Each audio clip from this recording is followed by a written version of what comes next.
पुराने जमाने की बात है। एक दूर दराज इलाके में एक गरीब सी बुढ़िया रहती थी। एक दिन वह सीधा शहर के सुल्तान सुलेमान खान के दरबार जा पहुंची। न कोई जानता था कि ये बुढ़िया वाकई आम औरत है या कोई जादू जानने वाली। बुढ़िया ने सुल्तान के सामने आकर कहा, ए मेरे मौला, मैं एक बेसहारा औरत हूं। रोजी कमाने के लिए रेत देखती हूं और सितारों का हाल बताती हूं, मगर लोग मुझे जादूगरनी और झूठी कहकर मारते पीटते हैं। हालांकि मैं इन सब बातों से पाक हूं। आज मैं तेरी पनाह में आई हूं, शायद तू मेरी फरियाद सुन ले। सुल्तान सुलेमान खान को यह सुनकर रहम आया और फौरन मुनादी को हुक्म दिया कि बाजारों में ऐलान करे, जो कोई इस बुढ़िया को सताएगा उसे सख्त सजा दी जाएगी। कुछ दिनों बाद वही बुढ़िया फिर दरबार आई और दरबान से कहा कि सुल्तान से मिलना चाहती है। जब वो अंदर पहुंची तो सुल्तान ने पूछा, अब क्या हाजत है? बुढ़िया ने कहा, ए मेरे सुल्तान, मैं तेरे एहसान के बदले एक तोहफा लाई हूं। सुल्तान मुस्कुरा कर बोला, क्या बादशाहों को भी हदियों की जरूरत होती है? मगर बुढ़िया बाजद रही और कहा, यह तोहफा तुझे दुनिया के अक्लमंद तरीन बादशाहों में बना देगा। यह सुनकर सुल्तान चौंक गया। बुढ़िया ने खजूर की छाल की बनी टोकरी आगे रखी जिसमें एक बहुत बड़ी मछली थी। उसने कहा, इसे अपने हाथ से पकाकर खाना, किसी और को न देना, वरना जो इल्म और हिकमत इससे मिलेगी वो दूसरों में भी बट जाएगी। सुल्तान ने उसकी बात को मजाक समझा मगर वादा कर लिया। बुढ़िया जाते वक्त फिर याद दिला गई, वसीयत न भूलना वरना नुकसान उठाओगे। सुल्तान ने मछली देखी और सोचा, अगर ये बुढ़िया सच कह रही हो तो। फिर उसने अपने खास खादिम गुलाम दीन को बुलाया और कहा, इसे पका मगर खबरदार, अगर इसमें से कुछ खाया तो तेरा सर कलम कर दूंगा। गुलाम दीन हैरान हुआ, सोचा ये मछली पकवाने के लिए शाही बावर्ची क्यों नहीं दी गई, मगर हुक्म था, इसलिए चुपचाप काम करने लगा। जब मछली को साफ किया तो उसने देखा कि ये आम मछलियों से बिल्कुल मुख्तलिफ है। जब तेल में डाली तो खुशबू सारे बावर्ची खाने में फैल गई। गुलाम दीन अपने आप को रोक न सका और छोटी सी बूटी तोड़कर चख ली। अचानक उसके कानों में अजीब सी सरगोशियां होने लगी। उसने गौर किया तो एक बिल्ली को मछली के पास बैठे देखा, जो कह रही थी, वाह क्या खुशबू है, मौका मिले तो मैं भी इस मछली का जायका चखूंगी। गुलाम दीन घबरा गया, सोचा यह कैसे मुमकिन है कि बिल्ली बात करे, मगर फिर मुस्कुरा दिया और समझ गया कि मछली वाकई गैर मामूली है। उसने अपनी गलती छुपाने के लिए मछली पर मसाले और आटे की तह लगाकर दोबारा तल दिया ताकि सुल्तान को कुछ शक न हो। जब खाने का वक्त आया तो सुल्तान सुलेमान खान ने वो मछली बड़े शौक से खाई और कहा, गुलाम दीन, घोड़े तैयार करो, हम आज जंगल की सैर को निकलते हैं। दोनों अपने घोड़ों पर सवार होकर निकले। जंगल पहुंचे तो अचानक गुलाम दीन ने सुना कि उसका घोड़ा दूसरे घोड़े से कह रहा है, कितना अच्छा लग रहा है खुली फिजा में दौड़ना। अस्तबल में कैद होकर दिल घबरा गया था। सुल्तान के घोड़े ने जवाब दिया, सच कहते हो, मगर अफसोस हम आजाद नहीं हो सकते। अगर मैं जरा सा भी तेज दौड़ा तो ये शख्स जमीन पर गिरकर चिकना चू हो जाएगा। ये बात सुनकर गुलाम दीन जोर से हंस पड़ा। सुल्तान ने चौंक कर पूछा, बता किस बात पर हंस रहा है? गुलाम दीन ने झिझकते हुए कहा, जहां पनाह, एक पुरानी बात याद आ गई थी, इसलिए हंसी निकल गई। लेकिन सुल्तान के दिल में शक बैठ गया। वो सोचने लगा, क्या गुलाम दीन वाकई घोड़ों की बातें समझ गया है? सुल्तान सुलेमान खान के दिल में शक बैठ गया था कि गुलाम दीन ने यकीनन मछली में से कुछ खाया है। वह बार बार बुढ़िया की वसीयत याद करता और दिल ही दिल में कढ़ता रहा। जब दोनों वापस महल पहुंचे तो सुल्तान ने गुलाम दीन को हुक्म दिया, खाने की तैयारी करो और मेरे करीब खड़े होकर यह पानी का प्याला थामे रखो जब तक मैं खा न लूं। गुलाम दीन खामोशी से हुक्म बजा लाया। उसी दौरान दो परिंदे महल के हॉल में आ घुसे। उनमें से एक की चोंच में सुनहरी बाल की एक लट थी। वो दूसरे परिंदे से बोला, ये देख, ये बाल उस शहजादी का है जिसके बाल सोने जैसे हैं।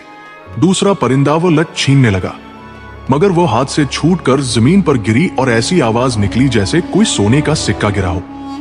गुलाम दीन के हाथ से पानी का प्याला छूट गया और वो हड़बड़ा कर पीछे हट गया। सुल्तान ने तेज निगाहों से उसे घूरा और कहा, अब न इनकार कर सकता है न बच सकता है, तूने जरूर मछली खाई है, वरना परिंदों की बातें कैसे समझ सकता है। गुलाम दीन कांपता हुआ जमीन पर गिर गया और हाथ जोड़कर माफी मांगने लगा। जहां पनाह, गलती हो गई, शैतान ने बहका दिया, मुझे माफ फरमा दीजिए। मगर सुल्तान ने तलवार खींच ली।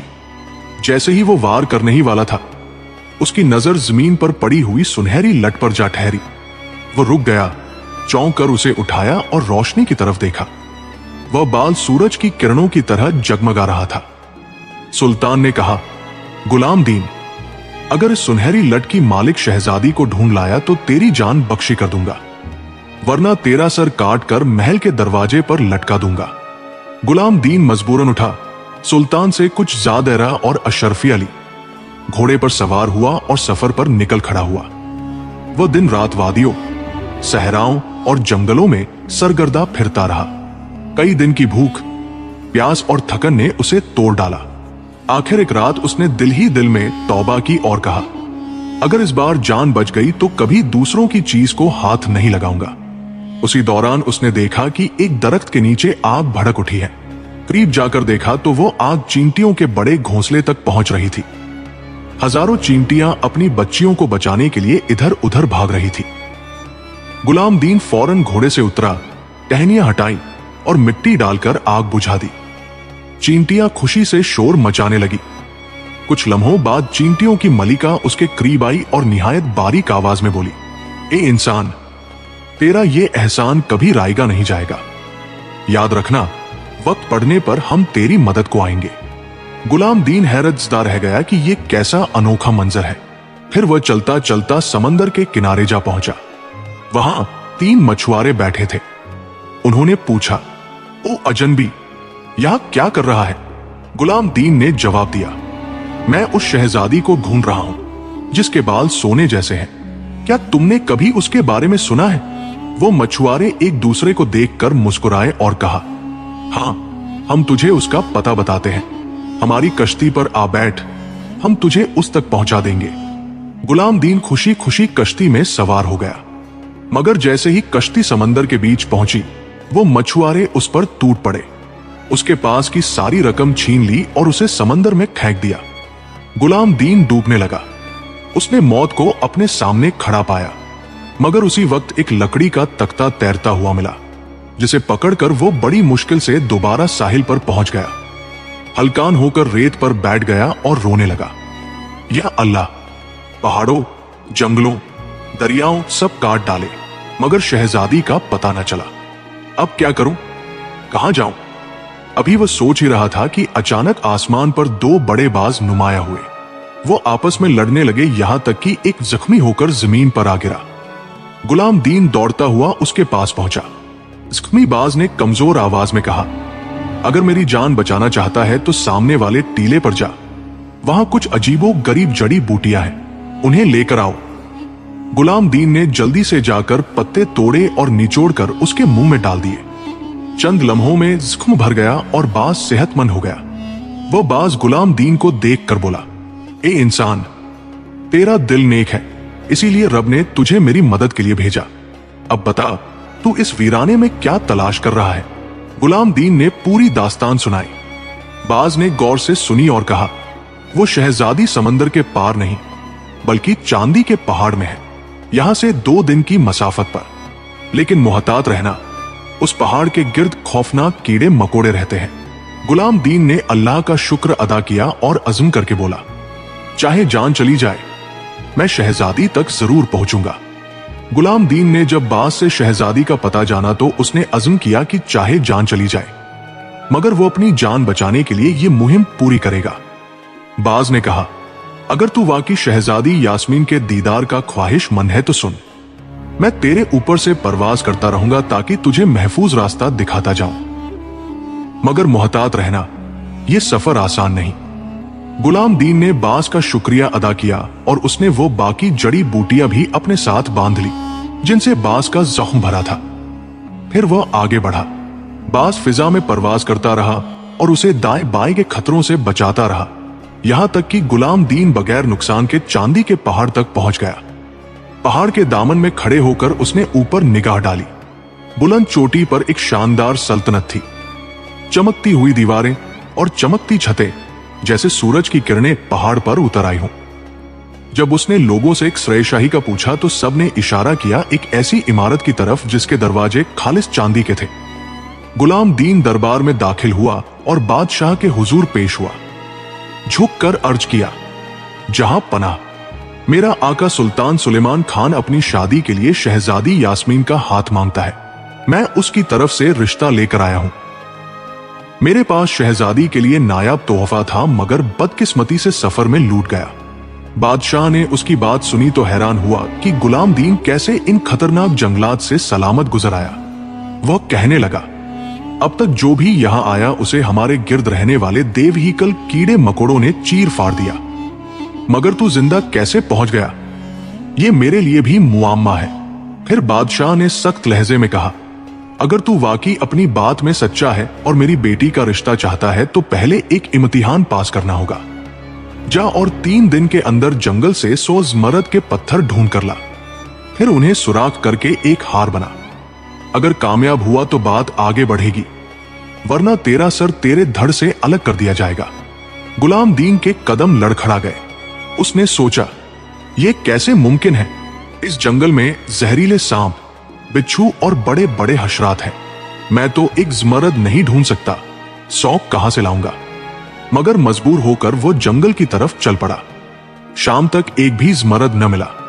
दिल शिकस्ता होकर वह बैठने ही वाला था कि अचानक किसी बारीक आवाज ने पुकारा, क्या तू वही नौजवान नहीं जिसने हमें आग से बचाया था? गुलाम दीन ने चौंक कर देखा तो सामने चींटियों की मलिका अपने लश्कर के साथ खड़ी थी। उसने गुलाम दीन से हाल पूछा। गुलाम दीन ने सारी कहानी सुनाई और कहा, अब मैं तबाह हो गया हूं। न ज़मरद है न वक्त, कल के बाद तो मेरा सर ही कलम हो जाएगा। चींटियों की मलिका मुस्कुराई और बोली, फिक्र न कर, तेरा एहसान हम पर कर्ज है, तू आराम कर, हम सब मिलकर तेरे लिए ज़मरद ढूंढ लाते हैं। फिर चींटियों के जत्थे हर सिमत दौड़ पड़े। जहां कहीं ज़मरद का पत्थर मिलता वो फौरन उसे लाकर अपनी कारकुन चींटियों को देते, जो निहायत बारीक हुनर से उन्हें सुराख कर देती। 2 दिन की मेहनत के बाद तीसरी सुबह जब गुलाम दीन वापस आया तो उसके सामने 100 ज़मरद का एक निहायत हसीन हार रखा हुआ था। वो हैरत और खुशी से रो पड़ा और चींटियों की मलिका का शुक्रिया अदा किया। वो हार लेकर बादशाह के पास गया। बादशाह ने जब देखा तो दम बखुद रह गया। उसने कहा, मैं मानता हूं कि तू वाकई गैर मामूली शख्स है। ये हार न इंसान बना सकता है न जिन। मैंने ये शर्त सिर्फ इसलिए रखी थी कि जो भी मेरी बेटी यास्मीन का रिश्ता मांगे उसकी अजमत और काबिलियत साबित हो जाए, और आज तूने ये साबित कर दिखाया। उसी रात बादशाह ने शानदार दावत रखी। दरबार में अमीर व वजीर, सरदार व शहजादे सब जमा हुए। जब सब बैठ गए तो कमरा रोशन हुआ और शहजादी यास्मीन चांदी के पर्दे के पीछे से नुमाया हुई।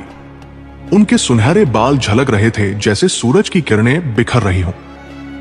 गुलाम दीन ने पहली बार शहजादी को देखा तो दम बखुद रह गया। वो इतनी हसीन थी कि हर देखने वाला शशदर रह गया। शहजादी भी गुलाम दीन को देखकर मुस्कुरा दी। उसके चेहरे की मासूमियत और बहादुरी ने उसे दिल ही दिल में भा लिया। बादशाह ने सबके सामने ऐलान किया, यह नौजवान दूर दराज मुल्क से आया है। उसने वो कारनामा कर दिखाया जो न किसी इंसान ने किया न जिन ने। अब ये मेरी बेटी यास्मीन के निकाह के लायक है। पूरे हॉल में तालियां बजने लगी। गुलाम दीन को जैसे नई जिंदगी मिली, मगर शहजादी यास्मीन के दिल में यह ख्याल भी जागजीन हो गया कि गुलाम दीन सिर्फ पैगाम लाने वाला है और जिसके लिए यह रिश्ता आया है वो सुल्तान सुलेमान खान है।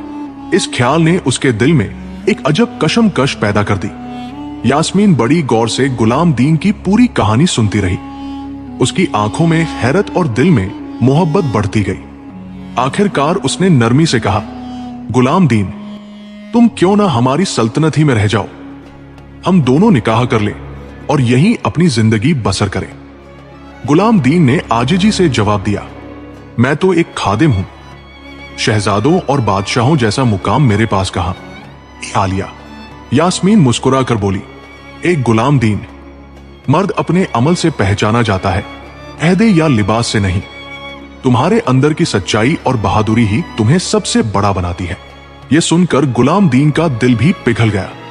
वह जानता था कि यास्मीन के दिल में उसके लिए मोहब्बत जंग ले चुकी है। जब काफिला सल्तनत के करीब पहुंचा तो यास्मीन ने धीमी आवाज में कहा, जान लो गुलाम दीन कि मेरा दिल सिर्फ तुम्हारा है।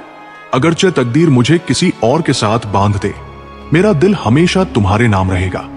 कसर पहुंचकर सुल्तान ने शहजादी को देखा तो उसके हुस्न से दंग रह गया, मगर यास्मीन ने अपने दिल पर बोझ महसूस किया, क्योंकि सुल्तान मोटा ताजा और खाने पीने में गिरक रहने वाला शख्स था।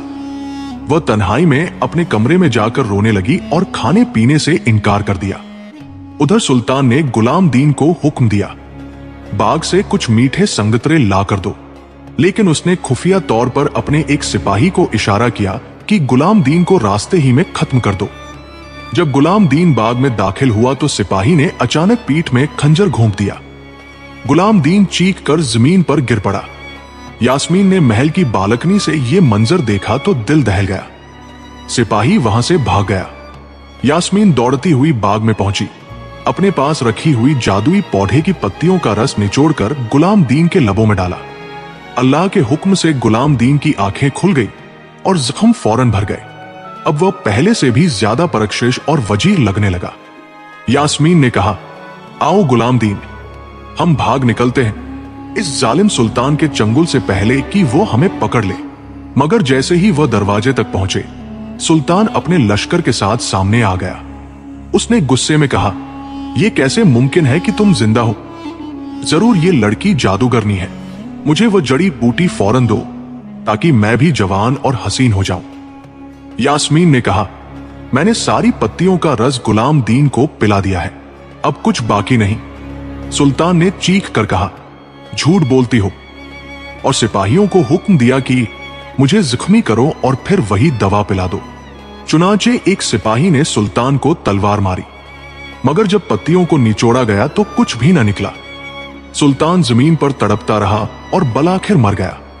ये मंजर देखकर सिपाही आग बगुला हुए और गुलाम दीन पर हमला करने लगे। इतने में महल की एक खादिमा दौड़ती हुई आई और चिल्लाई, रुक जाओ, ये तुम्हारे नए सुल्तान हैं। गुलाम दीन दरअसल साबिक सुल्तान के छोटे बेटे हैं। उनकी वालिदा महल की बांदी थी, इसलिए पुराना सुल्तान ने उनका वजूद सबसे छुपा दिया था। मगर उनके बाजू पर वही निशान है जो हमारे सुल्तान के बाजू पर था। अब जबकि पुराना सुल्तान मर गया और कोई वारिस बाकी नहीं, तो गुलाम दीन ही तुम्हारा असली सुल्तान है। यह सुनकर सब सिपाही झुक गए और एक आवाज में बोले, जिंदाबाद हमारे सुल्तान गुलाम दीन।